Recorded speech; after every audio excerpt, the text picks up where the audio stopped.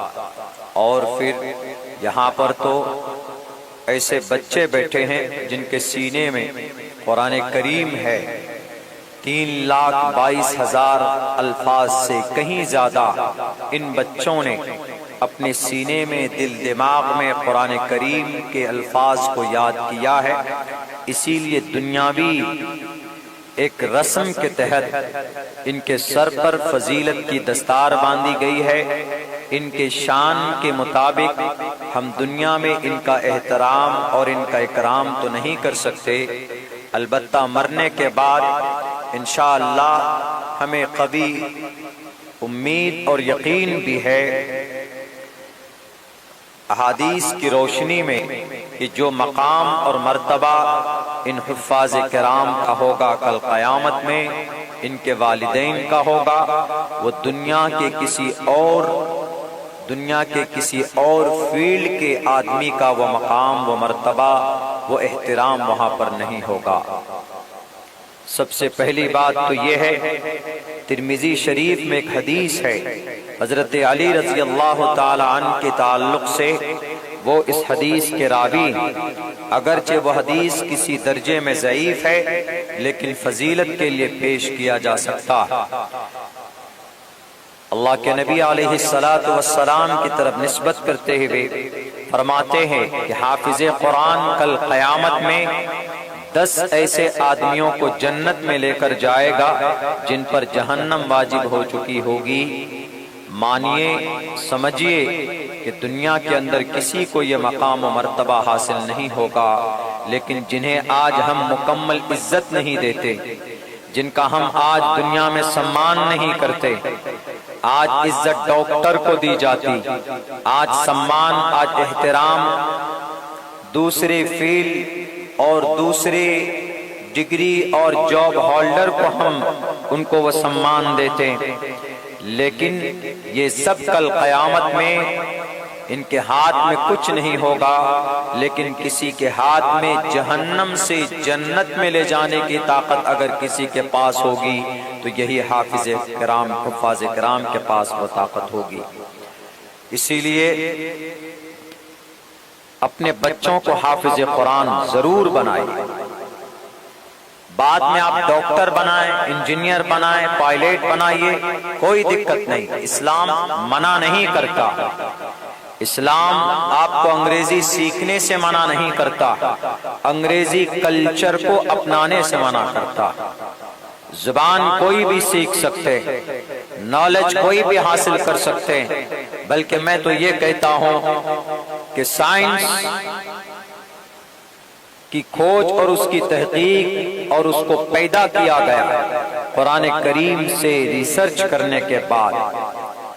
Math قرآن کریم کے اندر اس کا اشارہ ملتا ہے، اور علم کیمیا جس کو آج کیمسٹری بولتے، علم ذیابطیس، علم طب، ان سب کا کسی نہ کسی درجے میں شریعت اسلام سے ربط ہے۔ اسی لیے اسلام ان چیزوں کو مکمل اگنور نہیں کرتا۔ ضرورت کی چیز ہے، ہم سیکھ سکتے، ہم حاصل کر سکتے، لیکن بیفور آل تھنگ، ان تمام علوم سے پہلے، ان تمام جانکاری سے پہلے، you have to educate your child. آپ اپنے بچوں کو نالج دیجئے ان کے عقیدے کے بارے میں، ارکان اسلام کے بارے میں، تاکہ ان کا ایمان اور ان کا اعتقاد اتنا مضبوط ہو کہ وہ کسی کالج میں یا کسی اور دوسرے فیلڈ میں جانے کے بعد دنیا کی کوئی لالچ میں آ کر وہ اپنے ایمان کا سودا نہ کر سکے، وہ مرتد نہ ہو سکے، وہ کسی فتنہ ارتداد کا شکار نہ بن سکے۔ بیسک اور بنیادی چیز اپنے بچوں کے عقائد کو درست کرنے کی آپ کیجئے، یہ آپ کے لیے ضروری۔ اس کے بعد پھر آپ چاہتے ہیں کہ آپ کا بچہ حافظ بنے، حافظ کے ساتھ ساتھ ماسٹر بنے گا، ہم اس کو ڈاکٹر بنائیں گے، ہم اس کو سول لائن میں بھیجیں گے، تو اسلام کبھی بھی منع نہیں کرتا ہے۔ آپ کسی بھی جائز فیلڈ کو چن سکتے ہیں، چوز کر سکتے ہیں۔ وہ تو ہوتے ہیں ایسے نیرو مائنڈیڈ لوگ ہوتے ہیں جن کے ذہن اور جن کے دل و دماغ میں اسلام کے تعلق سے نفرت ہی نفرت، وہ تو ہمیشہ سے کہتے۔ اتر پردیش میں 23,500 مدرسے، ان مدرسوں کو بند کرنے کے لیے ہائی کورٹ میں درخواست اور کیس اور پیٹیشن اس لیے داخل کیا گیا کہ ان مدرسوں میں قرآن پڑھایا جاتا۔ کسی میڈیا والے نے پوچھا شکلا جی سے کہ آپ کو قرآن سے کیا دشمنی؟ انہوں نے کہا کہ جناب اس قرآن کو پڑھنے کے بعد زیادہ سے زیادہ بچہ حافظ قرآن بن سکتا، قاری بن سکتا، یا اس پر ریسرچ کرے گا تو زیادہ سے زیادہ بچہ عالم دین بن سکتا، یہ دیش کی ترقی میں کیا قربانی دے سکتا، دیش کی ترقی میں کیا کر سکتا۔ یہ تو وہی مسجد میں، مدرسے میں، مکتب میں اپنا وقت گزارے گا، مدرسے کی بنیاد ڈالے گا، صبح شام وہی قرآن اور حدیث کی بات کرے گا۔ دیش کو کتنا آگے لے کر جا سکتا ہے، پہلے وہ بات کیجئے، تب ہم اپنے موقف سے ہٹ جائیں گے۔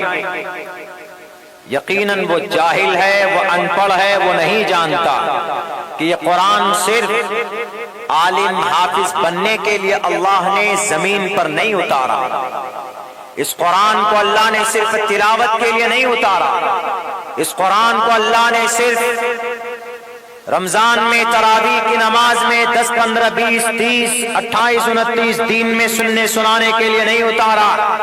یہ قرآن مشعل راہ ہے، یہ قرآن ایک ایسی انرجی ہے، ایک ایسی طاقت ہے، to the day of judgment, قیامت کی صبح تک دنیا میں جتنے بھی مسائل پیدا ہو سکتے ہیں، ان تمام مسائل کا سد باب اور ان کا حل اس قرآن میں اور اس قرآن کے شروحات احادیث مبارکہ کے اندر اللہ تبارک و تعالیٰ نے بیان فرمایا۔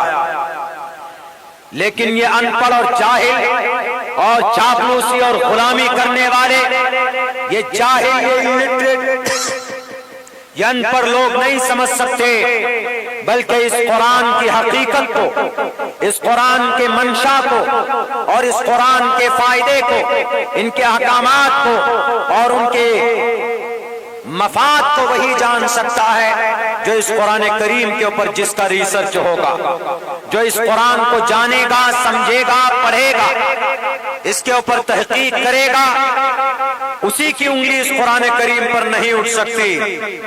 ورنہ صرف اس وجہ سے کہ یہ قرآن حافظ پیدا کرتا، یہ قرآن عالم پیدا کرتا، یہ قرآن مولانا صاحب بناتا، یہ قرآن محتمم صاحب بناتا، اس قرآن سے جہادی پیدا ہوتے، اس قرآن سے فسادی پیدا ہوتا، اس قرآن سے لوٹیرا پیدا ہوتا۔ میں ان جاہلوں سے کہنا چاہتا اور ان ناخواندہ طبقے سے کہنا چاہتا، ذرا بتاؤ کہ اس دیش کو آزاد کرنے میں سب سے پہلے مقدس جماعت کون کے آگے میدان میں انگریز کی بڑی طاقت کے سامنے میں اگر سینہ تان کر کوئی طبقہ کھڑا ہوا تھا، اگر انگریز کی آنکھوں میں آنکھیں ڈال کر بات کرنے والا اگر کوئی مرد مجاہد تھا، اگر کوئی جماعت تھی تو ہمارے علماء کرام کی جماعت تھی جن کا تعلق قرآن کریم سے جڑا تھا۔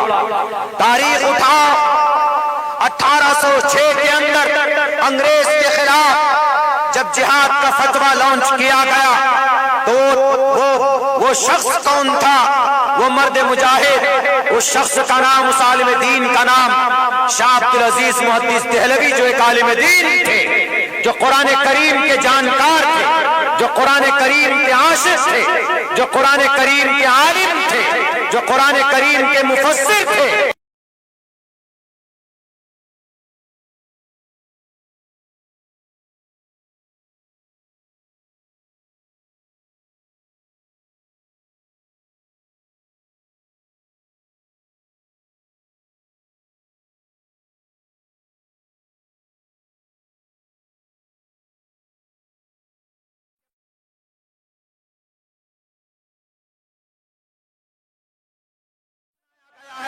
اس سلیبس کے اندر ایک کتاب پڑھائی جاتی ہے، اس کتاب کا نام ہے القانون۔ القانون کتاب میں 10 لاکھ الفاظ ہیں، قرآن میں تو 3 لاکھ، لیکن القانون میں 10 لاکھ الفاظ، اور اس 10 لاکھ الفاظ میں کوئی بھی عبادت سے، روزے سے، زکات سے، حج سے یا کسی اور دوسرے احکامات سے بلونگ نہیں کرتے، کوئی مسئلہ نہیں ہے، بلکہ اس القانون کتاب کے اندر جو 10 لاکھ الفاظ ہے، 3 چیپٹر کے اندر اس کو ڈیوائیڈ کیا گیا ہے، اس کو بانٹا گیا ہے۔ اس کتاب کے اندر میں ٹوٹل علاج، معالجہ، ڈاکٹریٹ کے میتھڈ کو بتایا، وہاں اس تھیوری کو بتایا۔ جب تک اس کتاب کو پڑھ نہ لے تو ایم ڈی ڈاکٹر کی ڈگری نہیں مل سکتی ہے۔ اس کتاب کو لکھنے والا کون؟ اس کتاب کو لکھنے والا ایک حافظ قرآن جس کا نام شیخ حسین ابن علی سینا، 11 سال کی عمر میں مدرسے میں پڑھ کر حافظ قرآن بنا تھا۔ اس قرآن نے مجاہد پیدا کیا، اس قرآن نے ڈاکٹر پیدا کیا، اس قرآن نے ویگیانک پیدا کیا، اس قرآن نے بڑے گرو کو اس دھرتی کے اوپر جنم دیا۔ یہ قرآن صرف برکت کے لیے نہیں، یہ قرآن سمسیا کا سمادھان بھی بتاتا۔ لوگ کہتے ہیں کہ ارے جناب آپ کے قرآن میں تو لوٹ اور مار کی بات ہے۔ خصوصاً بھارت کے اندر ایک فرقہ ہے، ایک تنظیم ہے، ایک سنگٹھن ہے، اس تنظیم اور اس سنگٹھن کا نام VHP ہے، وشو ہند پریشد۔ ہمارے سناتنی بھائیوں کی، نوجوانوں کی ایک تنظیم ہے، بہت پرانی تنظیم ہے۔ وہ قرآن کریم کی آیت کو اٹھاتے ہیں اور وہ کہتے ہیں کہ دیکھیے ہم لوگ قرآن سے اس لیے نفرت کرتے ہیں کیونکہ قرآن میں کہیں کہیں پر بہت غلط باتیں لکھی ہوئی ہے، العیاذ باللہ۔ ان کے اعتراضات ہم نے کہا کہ 1-2 پیش کیجئے۔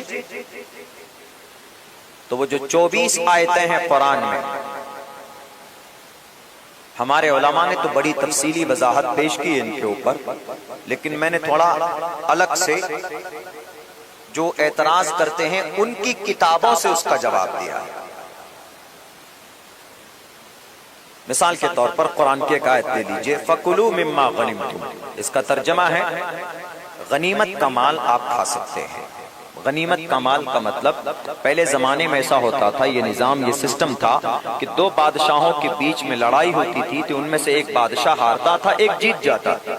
تو جیتنے والا بادشاہ ہوتا تھا تو ہارنے والے بادشاہ کے جو بھی ان کے جو مال اور اسباب اور جو بھی انسٹرومنٹ، جو بھی تلوار ہے، اونٹ ہے، گھوڑے ہے، اس زمانے میں تو یہی سب سے لڑائی ہوتی تھی، اور ان کے افراد، ان کے لوگ ہیں، جنگی لوگ ہیں، ان کو قیدی بنا کر لاتے تھے تو مال میں شمار کیا۔ اب جب ان کی پراپرٹی پر قبضہ ہوگا تو اب ان پراپرٹی کا کیا کریں؟ فری میں فوکٹ میں ہاتھ لگا ہے تو قرآن نے ایک ضابطہ بنایا، فکلوا، آپ کھا سکتے، مما غنیمتم، جو غنیمت میں آپ کو ملا۔ یہ ترجمہ اس کا، لیکن کیا ترجمہ کرتے ہیں؟ فکلوا مما غنیمتم۔ وی ایچ پی کے بھائی لوگ، ہمارے سناتن دھرمی کے اس تنظیم سے ملے ہوئے جو سناتنی نوجوان ہیں، ہندو بھائی، وہ ترجمہ کرتے ہیں فَكُلُوا مِمَّا غَنِمْتُمْ۔ دیکھو مسلمانوں کے قرآن میں لکھا ہے کہ ہندوؤں کا مال لوٹو اور کھاؤ، یہ ترجمہ کرتے ہیں۔ جب یہ ترجمہ ہوگا تو ظاہر سی بات ہے کسی کا بھی خون کھولے گا، اور خصوصاً نوجوان ہمارے کچھ سمجھتے نہیں ہیں۔ تھوڑی سی بات اگر نکل جائے تو ہمارے بھی نوجوان سڑکوں پہ نکل جاتے، نعرہ تکبیر، اللہ اکبر۔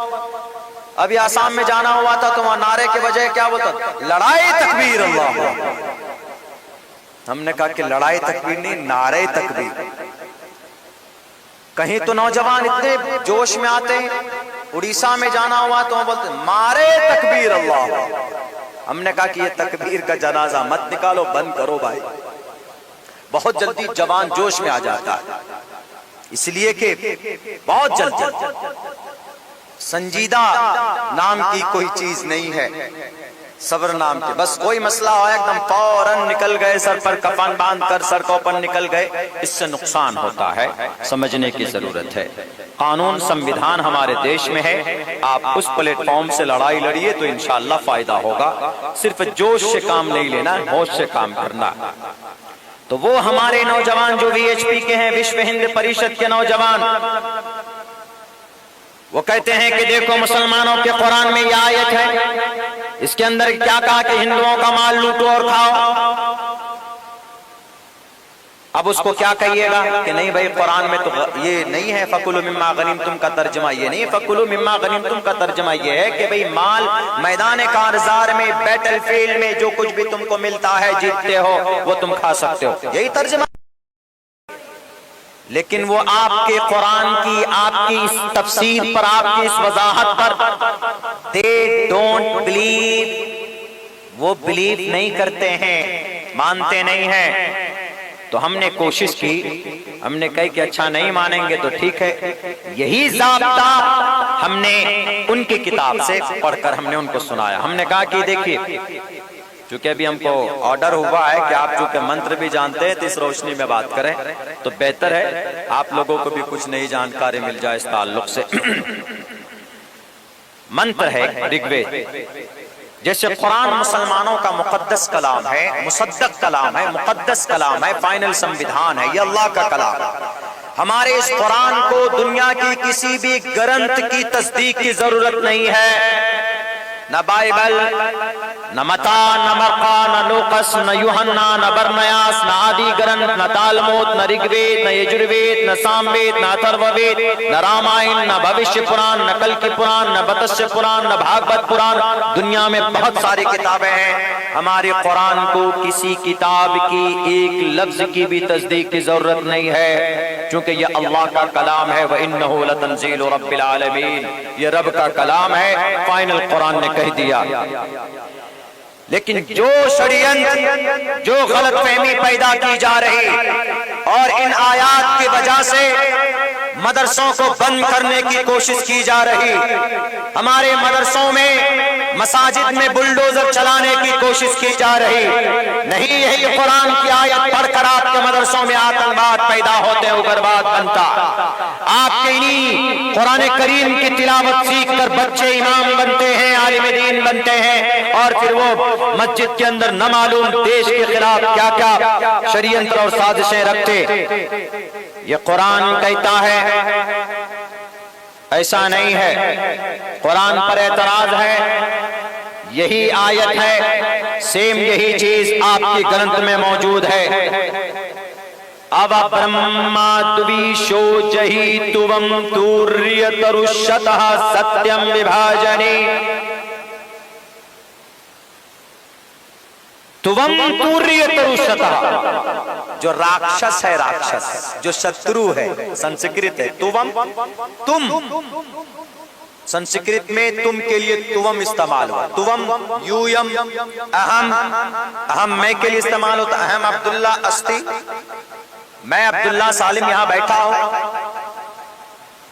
مم گروہم، میرا گھر سیمانچل، سیمانچل بہار ہے، ایسے بولتے ہیں گروہم، گروہم گھر کو بولتے ہیں، اسی سے گرے منتری بھی سنسکرت ورڈ ہے، گرے کے لیے استعمال ہوتا گھر کے لیے۔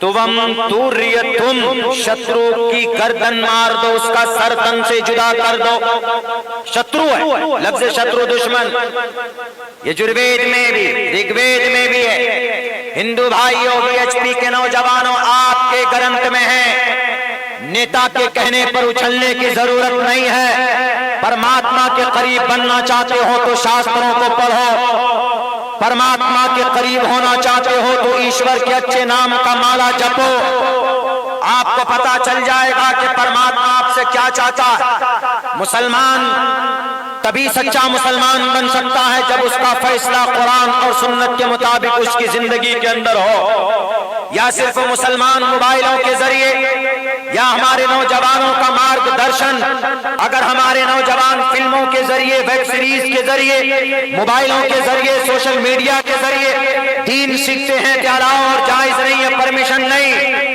بلکہ قرآن اور شریعت کو جاننا اور سیکھنا ان کے لیے ضروری ہے۔ طلب العلم فریضۃ علی کل مسلم، ان کے لیے ضروری، اگر کوئی مسلمان یا کوئی ہمارا نوجوان اگر کسی نیتا کے کہنے پر یہ کہتا ہے کہ اے نوجوان اٹھو، سر پہ کفن باندھ دو اور جہاد کے لیے میدان میں نکل جاؤ، دیکھو تمہاری مسجدیں توڑی جا رہی، تمہارے مدرسے شہید کیے جا رہے، جائز نہیں ہے اس نوجوان کے لیے یہ کرنا۔ جب تک آپ کے پاس آپ کی شریعت ہے، آپ اس کے دامن کو چھوڑ نہیں سکتے۔ ہم شریعت کو جانیں گے علماء سے، علماء چونکہ شریعت کے جانکار ہیں، اسی لیے کسی نیتا یا کسی ادیوگپتی یا کسی ترم خواہ کے بات پر ہمیں بہکنے کی ضرورت نہیں ہے۔ تو پرماتما کہتا ہے توم توریترشتہ ستیم وبھاجنی، راکشس کی گردن اڑا دو اور اس سے بچے ہوئے سامان کو ستیم وبھاجنی، ستیم سچائی سے بانٹ لو آپس میں۔ کون کہہ رہا ہے؟ رگوید کہہ رہا۔ کیا بات کہہ رہے ہیں رگوید؟ جو قرآن کہہ رہا فَكُلُوا مِمَّا غَنِمْتُمْ۔ اب کیجئے اعتراض، اگر قرآن کی اس آیت پر آپ کو اعتراض ہے تو رگوید کے اس منتر پر بھی اعتراض ہونا چاہیے۔ اسی لیے میں کہا کرتا ہوں اکثر جلسوں میں کہ میرے اس دیش کے جتنے بھی سناتنی بھائی ہیں جن کو غلط فہمی ہے ہمارے قرآن اور ہمارے مدرسوں کے تعلق سے، تو ان کو پڑھنا چاہیے، قرآن بھی پڑھنا چاہیے۔ صرف مسلمان کو دیکھ کر فیصلہ مت کیجئے کہ ارے اسلام دھرم ایسا ہے۔ مسلمان تو شرابی بھی ہو سکتا، مسلمان تو جھوٹا بھی ہو سکتا، مسلمان تو سود خور بھی ہو سکتا، بےمان بھی ہو سکتا، نفرتی بھی ہو سکتا، سیلفش بھی ہو سکتا، لیکن اسلام اور شریعت ایسا نہیں۔ کسی بھی مذہب کو جاننا ہو تو ان کے دھارمک گرنتھ کو پڑھیں گے تبھی پتا چلے گا کہ مذہب میں کیا لکھا۔ ابھی کچھ ہی دنوں پہلے یہی صبح مہاراشٹر کے اندر میں گرو جی نے کہا تھا نا کہ ارے مسلمانوں کے نبی تو ایسے ہیں کہ اما عائشہ سے 9 سال کی عمر میں ان کو بیوی بنا کر لے کر آئے، 6 سال کی عمر میں وواہ کیا۔ حدیث کی کتابوں میں کیا جواب دیں گے آپ کہیں گے کہ ایسا نہیں ہے، ایسا ہے۔ 6 سال کی عمر میں نکاح ہوا ہے، ابو بکر صدیق نے پڑھایا ہے، اما عائشہ کے والد محترم ابو بکر صدیق نے خود سے نکاح پڑھایا، اور جب رخصتی ہوئی ہے تو اس وقت اما عائشہ کی عمر تقریباً معتبر روایات کے مطابق، مستند روایات کے مطابق 9 سال کی عمر تھی۔ تو اب کیا جواب دیں گے؟ وہ تو صاف کھلے لفظوں میں کہا ہے کہ نہیں مسلمانوں کے گرنتھ میں میں جھوٹ نہیں بولتا ہوں، ہم اور آپ ان کو کیا سمجھائیں گے؟ یہی کہیں گے کہ 9 سال کی عمر میں اما عائشہ بالغہ ہو گئی تھی. وہاں کے کلائمیٹ اور وہاں کے موسم کے حساب سے اس زمانے کے اعتبار سے 1458 سال پہلے کی بات ہے. 1400 تقریباً 45-48 سال پہلے کی بات ہے. وہ نہیں مانے گا. کیوں؟ Because he doesn't believe in Quran and حدیث. تو میرے پاس جب میسج آیا, ہم سے کہا کہ مولانا عبداللہ ذرا دیکھیے سنسکرت میں کہیں کچھ ملتا ہے کیا. میں نے کہا سنسکرت میں نہیں, اللہ نے چاہا تو محمد رسول اللہ صلی اللہ علیہ وسلم کے تعلق سے بات ہے تو دنیا کی کسی گرنتھ کے اندر ضرور اللہ کے نبی کا, ان کی پاک صفات کا چرچا اللہ نے کسی نہ کسی شکل میں کیا. رگ وید میں کیا, یجروید میں کیا, ساموید میں کیا, اتھروید میں بھی کیا, رامائن میں بھی کیا, مہا بھارت میں بھی کیا. تو ہم نے جب یہ ساری کتابیں پڑھی تو نبی کے بارے میں اس شادی کے تعلق سے خصوصاً ایک پیغام ملا مہا بھارت میں. میں نے وہ منتر پڑھا. مہا بھارت میں لکھا ہوا ہے 30 دش ورشا بھار گووندین نگنکام 21 ورشا وا 17 ورشا واپنویات 30 برس کا مرد لڑکا 10 ورشا 10 برس کی لڑکی سے وواہ کر سکتا ہے. نیچے کی لائن 21 ورشا 21 برس کا لڑکا. مہا بھارت ہے, قرآن کی آیت نہیں ہے. 21 20 کو سنسکرت میں ومشتی بولتے ہیں. 1 کو سنسکرت میں 1 کو ایکا, 2 کو دویپ, 3 کو ترینی, 4 کو چتواری, 5 کو پنچاوتی, 6 کو شٹ, 7 کو سپت, 8 کو اشٹ, 9 کو نو, 10 کو دشا, 11 کو ایکادشا, 12 کو دویدشا, 13 کو تریودشا, 14 کو چتردشا, 15 کو پنچادشا, 16 کو شودشا, 17 کو سپتادشا, 18 کو اشٹودشا, 19 کو نودشا, 20 کو ومشتی. ایسے ہی 100 تک گنا جا سکتا. 21 دویومشتی 20 21. اسی لیے میں نے گنایا ہے تاکہ واضح طور پر گنتی سمجھ میں آ سکے. 21 برس کا لڑکا وا 17 ورشا باپنویات 7 برس کی لڑکی سے 21 برس کا لڑکا وواہ کر سکتا ہے. کون کہہ رہا؟ مہا بھارت کہہ رہی. جب مہا بھارت کے اندر 30 برس کا لڑکا 10 برس کی لڑکی سے وواہ کر سکتا ہے, 21 برس کا لڑکا 7 برس کی لڑکی سے وواہ کر سکتا ہے, تو مہا بھارت کے حساب سے ہمارے نبی نے تو کوئی جرم ہی نہیں کیا. اعتراض ہو تو مہا بھارت پہ. میں نے یہ 2 منتر لکھ کر بھیجے ان کو, گرو جی کو, رام گری مہاراج صاحب کو, آپ کے ہی قریب میں احمد نگر صوبہ مہاراشٹر. 1 ہفتہ پہلے میرا پروگرام تھا وہاں پہ, غالباً 17 یا 18 19 اکتوبر کو ڈیبیٹ کا بحث تھی. تو میں نے یہ 2 منتر لکھ کر بھیجے تھے. میرا تو جانا نہیں ہوا تھا, پروگرام دوسری جگہ پہ تھے, لیکن میں نے لکھ کے بھیجا. اسی لیے میں کہا کرتا ہوں کہ پڑھا جائے, پہلے قرآن کو پڑھیے, مدرسوں کو جانیے, مدرسوں کو سمجھیے کہ ان مدرسوں میں کیا تعلیم ہوتی. صرف قرآن کی ایک آیت لے لیں گے, نبی کی ایک جیونی کو اٹھا لیں گے کہ دیکھو نبی نے اتیاچار کیا ہے اما عائشہ پر.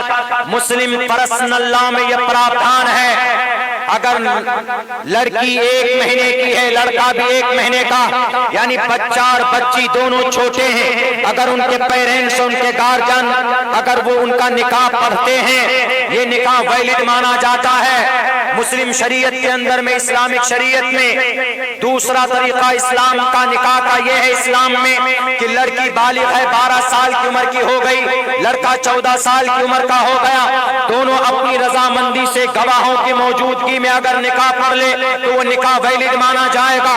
بھارت کے سنویدھان میں ہے 18 سال کی عمر کی لڑکی ہونی چاہیے, لڑکا کم سے کم 21 سال کی عمر کا ہونا چاہیے.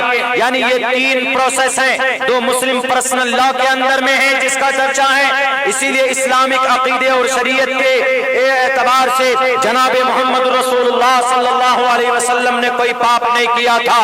اور پتہ ہے اما عائشہ کون تھی؟ اما عائشہ 9 سال کی عمر کی ضرور تھی، اس وقت بالغہ تھی، وہ اس وقت بڑی ہو چکی تھی، اس وقت اچھی بڑی اچھی یعنی وہ ایک گڈ وومن بن سکتی تھی۔ اسی لیے ابو بکر صدیق نے خود سے کہا تھا اے اللہ کے نبی آپ عائشہ کو بیوی بنا کر کیوں نہیں لاتے، یعنی وہ بڑی ہو چکی۔ اما عائشہ صدیقہ رضی اللہ تعالی عنہا کے ان کے والد محترم، کوئی بھی باپ اپنی بیٹی پر ظلم و زیادتی نہیں کر سکتا۔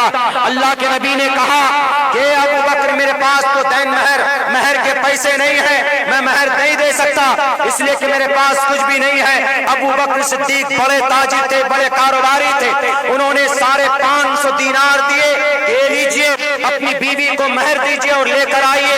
9 سال کی عمر میں اما عائشہ بیوی بنا کر لائی گئی، وہ عائشہ جن کی فضیلت کے لیے، جن کے مقام و مرتبہ کی بلندی کو بیان کرنے کے لیے، جن کی تہمت کو دور کرنے کے لیے اللہ نے قرآن کریم کے اندر 16 سے 17 آیتیں نازل فرمائی۔ وہ اما عائشہ جو حضرت ابو ہریرہ کے بعد سب سے زیادہ حدیثیں نبی سے روایت کرنے والی، اگر کوئی صحابہ اور صحابیات ہیں تو ان میں عائشہ صدیقہ کا نام آتا۔ 2210 حدیثیں روایت کرنے والی اما عائشہ، ابو ہریرہ کے بعد سب سے زیادہ حدیثیں روایت کرنے والی اما عائشہ، وہ عائشہ جن کی برکت سے اس امت کو تیمم جیسا مسئلہ ملا ہے۔ اس ماں کی پوتر ترین زندگی پر اعتراض کرنے سے پہلے اپنے گرنتھوں کو پڑھو، صرف نیتاؤں کو خوش کرنے کے لیے، ان کے تلوے چاٹنے کے لیے باتیں کرتے ہو، شرم آنی چاہیے۔ گیتا صاف لفظوں میں کہتی، گیتا کہتی ہے بہو نام جنم نامنتے گیان مان مام پرپدیتے واسودیوا سرومتی سمہاتما۔ انسان بڑا بنتا ہے گیان سے، تعلیم سے بڑا بنتا ہے، پیسوں سے نہیں بنتا کوئی۔ عبداللہ اگر یہاں پر کچھ بول رہا ہے تو میرے اندر کچھ میں نے سیکھا ہے اپنے استاذ کی محنت سے، اپنے ابا اور اپنے امی کی محنت کی وجہ سے، تو اسی وجہ سے میں یہاں پر بیٹھا ہوں، ورنہ 2500 کلومیٹر دور کا سفر کر کے ہم آج یہاں نہیں پہنچتے، اور آپ ہمیں کنیکٹ نہیں کرتے، آپ ہمیں دعوت نہیں دیتے۔ تھوڑا بہت سبق جو پڑھا ہے مدرسے میں، جو ہمارے ذہن و دماغ میں ہے، اسی کو آپ کے سامنے پیش کرنے کے لیے آپ نے بلایا، ورنہ اور بھی بہت سے لوگ ہیں، کوئی کسی کو نہیں پوچھتا ہے۔ تو آدمی مہان ہوتا ہے گیان سے۔ خواہ اعتراض، نبی پر اعتراض، قرآن پر اعتراض۔ بہرکیف اللہ تبارک و تعالیٰ نے اس قرآن کو ہمارے پاس بھیجا اللہ کے نبی کے ذریعے سے۔ اب ہماری ذمہ داری ہے اس قرآن کریم کے احکام کے مطابق زندگی گزارنا۔ ایک دو بات اور میں پیش کر دیتا ہوں۔ لوگ قرآن اور شریعت، اغیار تو تھوڑے کم ہیں، ہم مسلمان خود اس کے دشمن ہیں، قرآن کے بھی، قرآن کے احکامات کے بھی، مدرسوں کے بھی، مساجد کے بھی۔ میری بات تھوڑی یہاں سے اب کڑوی ہوگی، دیکھیے گا، ہمارے اپنے لوگوں کو بھی کڑوی لگے گی، اسی لیے مجھ سے بہت سے ہمارے قوم کے لوگ ناراض رہتے۔ میں اگر کسی مدرسے کا محتمم ہوتا، ناظم ہوتا، تو چندہ بھی بند کر دیتے، اسی لیے میں نے مدرسہ نہیں کھولا۔ مدرسے کا سسٹم میں نے اسکول میں ڈال دیا، ہم نے کہا لو مجھے چندہ ہی نہیں کرنا۔ خیر، بہت سے اہل خیر حضرات ہیں جن کے تعاون سے ادارہ چلتا ہے، اور ہمارے اکابر کا یہ احسان ہے، علماء کا، کہ ابھی ہم نے سنا، خطبہ صدارت میں بھی سنا ہے، اور حضرت مفتی صاحب کے بیان میں بھی سنا ہے کہ بھئی یقیناً یہ اس امت کے اوپر ہمارے علماء کا احسان ہے کہ یہ جا جا کر آپ کے اوپر جو فرض ہے زکوٰۃ اس کو اترواتے ہیں کہ ارے بھائی کچھ دے دیجئے، مدرسے میں رسید کٹوا دیجئے۔ ورنہ ہونا تو یہ چاہیے کہ جس پر زکوٰۃ فرض ہے اس کو آنا چاہیے مدرسے میں کہ حضرت مجھ پر زکوٰۃ فرض ہے، یہ رسید کاٹ لیجئے، تو یہ ہونا چاہیے، لیکن نہیں، علماء جاتے ہیں۔ اس امت کو جو نقصان ہے وہ ہمارے لوگوں سے زیادہ ہے، ہمارے اور آپ سے زیادہ نقصان پہنچ رہا ہے۔ وہ کیسے؟ وہ ایسے اتر پردیش میں 23,500 مدرسوں کو بند کرنے کے لیے جو درخواست ڈالی گئی، کہاں پہ؟ ہائی کورٹ میں۔ تو درخواست ڈالنے والا کون؟ آپ کہیں گے کہ وہاں کا لال بجکر، اتر پردیش کا لال بجکر، پورا نام نہیں لوں گا، مجھے وہاں پروگرام میں جانا ہوتا ہے، ابھی 15 تاریخ کو جانا ہے، تو وہاں ہم یہی ذہن میں آتا ہے کہ ارے لال بجکر ہے، دشمنی تو وہی کرتا۔ ایسا نہیں ہے۔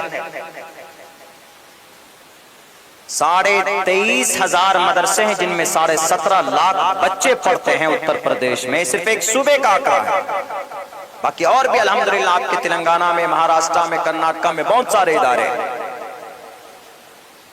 5 لوگوں نے درخواست دی کہ مدرسوں کو بند کیجئے، مدرسہ غلط ہے، قرآن کی تعلیم ہوتی ہے، اللہ رسول کی بات ہوتی ہے، نہیں چاہیے، بند کیجئے، ڈاکٹر چاہیے، انجینئر چاہیے، پائلٹ چاہیے، اسی لیے مدرسہ بند کر دیا جائے۔ ہائی کورٹ نے کہا کہ مدرسہ ایکٹ بند، مدرسہ اللیگل ہے، مدرسہ ایکٹ کو ختم ہونا چاہیے۔ سپریم کورٹ میں گئے، سپریم کورٹ کے چیف جسٹس نے کہا مدرسہ بند نہیں ہوگا، مدرسہ تھا تو دیش آزاد ہوا، مدرسہ نہیں ہوتا تو دیش آزاد نہیں ہوتا، مدرسہ نہ ہوتا تو شاہ ولی اللہ محدث دہلوی نہ ہوتے، شاہ ولی اللہ نہ ہوتے تو شاہ عبدالعزیز نہ ہوتے، شاہ عبدالعزیز نہ ہوتے تو حاجی امداد اللہ نہ ہوتے، حاجی امداد اللہ نہ ہوتے تو قاسم نانوتوی عبدالرشید گنگوہی نہ ہوتے، قاسم نانوتوی نہ ہوتے تو دارالعلوم دیوبند نہ ہوتا، دارالعلوم دیوبند نہ ہوتا تو مولانا یعقوب نہ ہوتے، مولانا یعقوب نہ ہوتے تو شیخ الہند نہ ہوتے، شیخ الہند نہ ہوتے تو شیخ الاسلام نہ ہوتے، عبید اللہ سندھی نہ ہوتے۔ اگر شیخ الاسلام نہیں ہوتے تو انگریز کے جج کے سامنے کھڑے ہو کر کفر کا فتویٰ کون لگاتا، اس کی آنکھوں میں آنکھیں ڈال کر بات کون کرتا؟ تو اس سے صاف پتا چلتا ہے کہ مدرسہ کل بھی ضروری تھا، مدرسہ دین و شریعت کے لیے بھی ضروری ہے، دیش کی تحفظ کے لیے بھی یہ مدرسہ ضروری ہے، دیش کی تحفظ کے لیے بھی۔ بہرکیف 5 لوگوں نے جو درخواست پیش کی کہ مدرسہ بند کر دیجئے، ان 5 لوگوں میں سے 4 آدمی کون؟ مسلمان ہیں، 4 کے 4۔ ایک ہی ہے شکلا جی، 4 تو عبدالکریم، عبدالحفیظ، ایک کا نام عبدالرحمان، ایک تو مدرسے کا محتمم بھی، لمبی داڑھی، پڑھیے آپ، پتا چلے گا آپ کو۔ لگ رہا ہے کہ نہیں ہمارے سناتن دھرم میں ہندو بھائی نفرت کرتے ہیں ہمارے مدرسوں سے، نہیں، ہم اور آپ کرتے ہیں، ہم نے اور آپ نے دھجیاں اڑائی ہے شریعت کی۔ نوجوان طبقے میں پوچھئے، نوجوانوں سے فاتحہ یاد نہیں بتائیں گے، پوچھئے پشپا 2 نے کتنا پیسہ کمایا، ابھی آن دا ٹپ آف دا ٹنگ اس کا سفیل بنڈا ہے، فوراً ایک دم بتائیں گے کون ہے اس کا ہیرو فلاں، سلمان خان کی کون سی فلم کب ریلیز بھی بتا دیں گے۔ پوچھے کہ اللہ کے نبی کا دادا کا اصل نام کیا ہے، ان کی نانی مر جائے گی، کبھی نہیں بتا پائیں گے۔ حالانکہ نوجوانوں، جوانی پر میں بھی تقریر نہیں کر رہا ہوں، ورنہ ایک الگ بہت لمبا فیل ہے۔ جس قوم کے نوجوانوں نے اپنے اندر تبدیلی پیدا کی ہے، بیداری لانے کی کوشش کی ہے، اس قوم کو ترقی سے کسی نے بھی نہیں روکا۔ آپ قوم کی تقدیر ہیں، آپ اس ملت کی تقدیر ہیں، اسی لیے آپ کو توبہ کر کے اس راستے پر آنا ہوگا۔ اللہ کے نبی نے فرمایا وَعَنْ عُمْرِهِ فِيمَا أَفْنَىٰ، عمر کے بارے میں سوال ہو گیا تو پوری عمر کے بارے میں سوال کافی ہے، ایک ہی لفظ، لیکن اسپیشل اللہ کے نبی نے کہا وَعَنْ شَبَابِهِ فِيمَا أَفْنَىٰ فِيمَا أَبْلَىٰ۔ ذرا جوانوں بتاؤ تم جوانی کہاں پرانی کر کے آئے تھے، یہ بھی سوال ہوگا جوانی کے بارے میں۔ پتہ یہ چلتا ہے کہ جوانی بڑی قیمتی ہے، اور جوانوں جو زندگی آپ اپنی جوانی میں کر سکتے ہیں، جو کام جو عمل کر سکتے ہیں، وہ بڑھاپے میں عمر درازی کی حالت میں نہیں کر سکتے۔ اس امت کے فرعون ابو جہل کا خاتمہ کس نے کیا تھا؟ 14 سال 15 سال کے دونوں جوانوں نے، ایک کا نام معوذ، ایک کا نام معاذ۔ اور حضرت ابو بکر صدیق جب ایمان لائے عمر کتنی تھی؟ 35 سال۔ جب حضرت عمر فاروق نے اسلام کا جھنڈا بلند کیا تھا اس وقت ان کی عمر کتنی تھی؟ ماتر 20 سال۔ ان کی عمر کتنی تھی؟ ماتر 26 سال۔ حضرت علی کی عمر کتنی تھی؟ اس وقت 12 سال کے تھے جب اللہ کے نبی کے ہاتھ میں کلمے کے دامن کو تھام کر کے کہا تھا، کلمے کے جھنڈے کو بلند کر کے کہا تھا۔ اللہ کے نبی نے کہا کہ علی ایمان لا رہے ہو؟ اپنے ابا سے پوچھ لو، نہیں تو میری بھی روٹی بند ہو جائے گی، اس لیے کہ وہی سرپرست ہے۔ ابو طالب سے پوچھ لو۔ حضرت علی نے کہا کہ کیوں پوچھوں اپنے ابا سے، میرا خدا کون؟ کہا کہ اللہ ہے۔ کہا کہ جب میرے رب نے مجھے پیدا کرنے کا ارادہ کیا تھا تو میرے باپ سے پوچھا تھا؟ کہا نہیں پوچھا تھا۔ کہا جب میں اسی اللہ کے دین کو مضبوط کرنے کے لیے، اپنے اندر اتارنے کے لیے جب میں نے اس کے دامن کو پکڑا ہے تو میں اپنے باپ سے کیوں پوچھوں گا؟ نہیں پوچھے اپنے باپ سے۔ حضرت عبداللہ ابن مسعود، نوجوانوں، عبداللہ ابن عباس، مفسرین کسی آیت میں اختلاف ہو جائے اس کی یہ بھی تفسیر ہو سکتی، یہ بھی تفسیر ہو سکتی، لیکن جب عبداللہ ابن عباس کی روایت آ جائے تو سارے اختلافات دور ہو جاتے۔ تفسیر کے امام بنے، عمر کتنی تھی؟ 16 سال کی عمر تھی۔ 17 سال کی عمر میں امام مالک مدینہ المنورہ کے جج بن گئے تھے، جسٹس آف اسلام۔ یہ ہے تاریخ نوجوانوں، آپ کی ایک جھلک آپ کے سامنے پیش کر رہا ہوں۔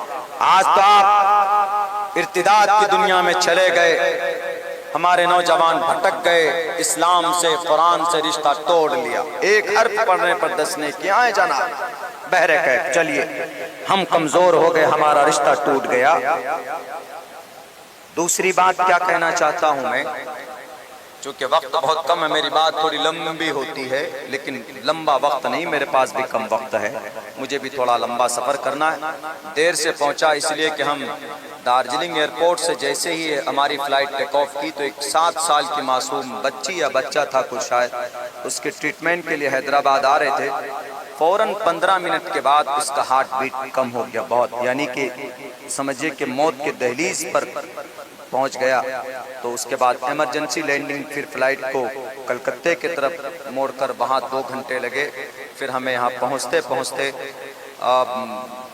عشاء کا وقت ہو گیا، آرام بھی نہیں کر سکے۔ مستقل ڈیلی کل اپنے علاقے کا 3 پروگرام تھا اور پوری رات کا جاگا ہوا، دن میں نہیں سوئے، تو اسی لیے ہم بھی چاہتے ہیں کہ بھئی جلدی اپنی بات پوری کریں اور پھر ہم اپنی جگہ لائیں۔ بہرکیف دوسری بات یہ کہنا چاہتا ہوں کہ ہمیں اپنوں سے شکایت ہے، ہمارے اپنوں نے غلطی کی ہے، اس وقت ہم لوگوں کو بھگتنا پڑ رہا ہے۔ ایک کڑوی بات اور، ہم ابھی لڑائی لڑ رہے ہیں کس کی؟ وقف کی پراپرٹی کی لڑائی لڑ رہے ہیں۔ ابھی ہم لڑائی لڑ رہے ہیں، اللہ کامیاب کرے، ناپاک جو سازشیں کر رہے ہیں اللہ ان کو نیست و نابود کرے۔ اس دیش کے اندر تیسری سب سے بڑی سنستھا سمجھے مسلم وقف بورڈ، 9.5 لاکھ ایکڑ زمین ہے جن میں 4.5 لاکھ ایکڑ زمین رجسٹرڈ ہے۔ وقف بورڈ کا مطلب کیا ہوتا ہے؟ اللہ کے لیے وقف ہے، یعنی اللہ کے نام پر ہے تو قوم کے فائدے کے لیے، قوم کے فائدے کے لیے وہ چیزیں وقف ہو گئی۔ مسجد ہے، مدرسہ ہے، زمین وقف ہے، اس زمین کو بیچ نہیں سکتے، فروخت نہیں کر سکتے کسی کے لیے، جو اللہ کے نام پر وقف ہو جائے اس کو بیچ نہیں سکتے۔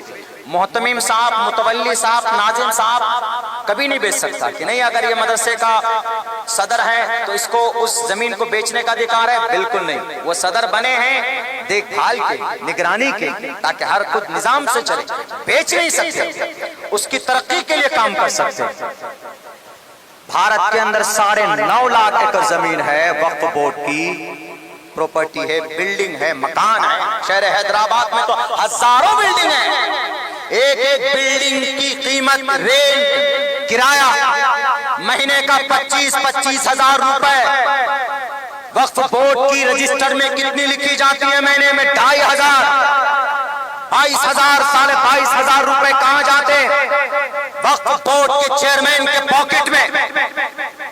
مہاراشٹر میں 1.25 لاکھ ایکڑ زمین وقف بورڈ کی تھی، 1990 سے بیچنا شروع کیا، سن 2002 تک 70,000 ایکڑ زمین بیچی گئی۔